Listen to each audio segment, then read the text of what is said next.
Hey gang, Sam Ward here, and we are continuing our series, Good Questions. We have been learning that sometimes, many times in life, it's actually less important to have the right answer than it is to ask the good question, the right question, the better question in the midst of a chaotic situation.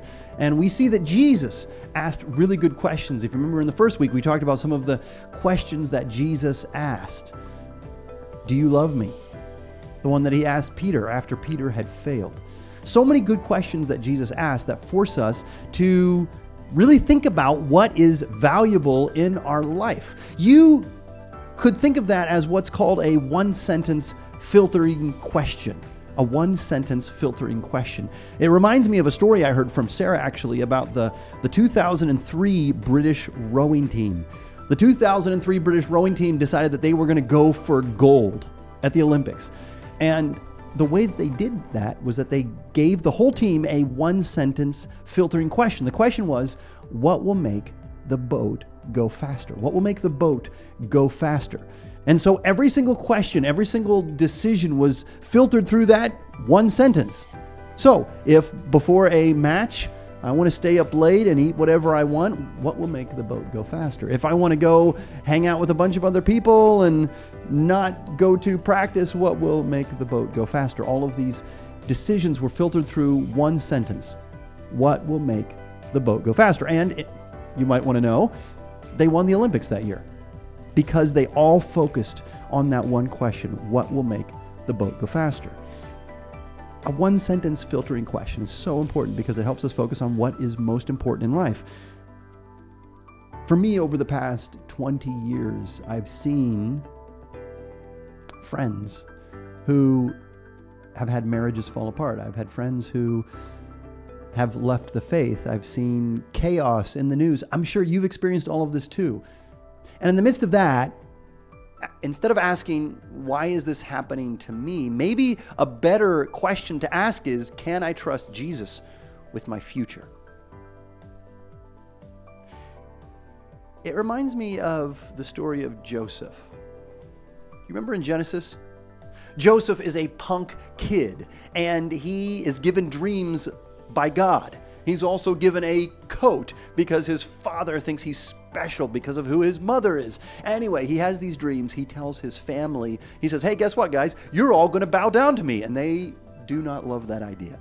In fact, his brothers hate him for it. And so they throw him in a pit, sell him into slavery, and then tell his father that he was eaten by wild animals.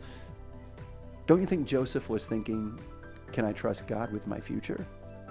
And then he ends up in Egypt. Things start to turn around a little bit. And then he's falsely accused. He's thrown in jail. And don't you think he's wondering, can I trust God with my future? And then he thinks, oh, this man that I met who is part of the Egyptian court, he'll help me get out of here. The man gets out, forgets about him, and he sits there in jail. And he's probably wondering, can I trust God with my future?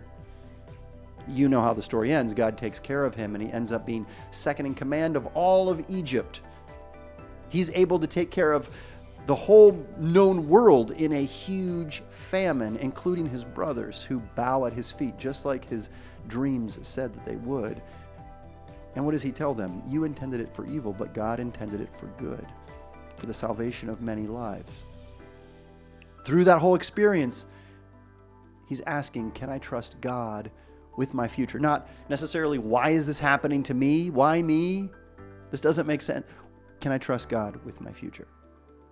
That's the one sentence filtering question.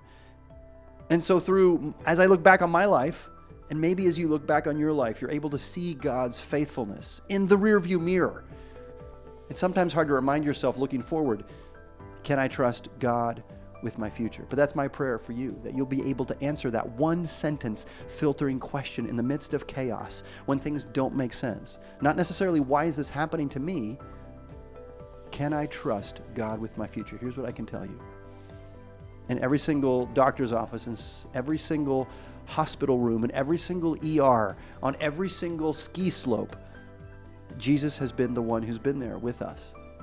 He's been the most trustworthy person. He's done every single thing that he said he would do. I would suggest that yes, you can trust God with your future. In fact, may you ask good questions. May you see God's goodness in the midst of chaos. And may you ask good filtering questions. And maybe you see that He is acting always for His glory and for your good. Can I trust God with my future?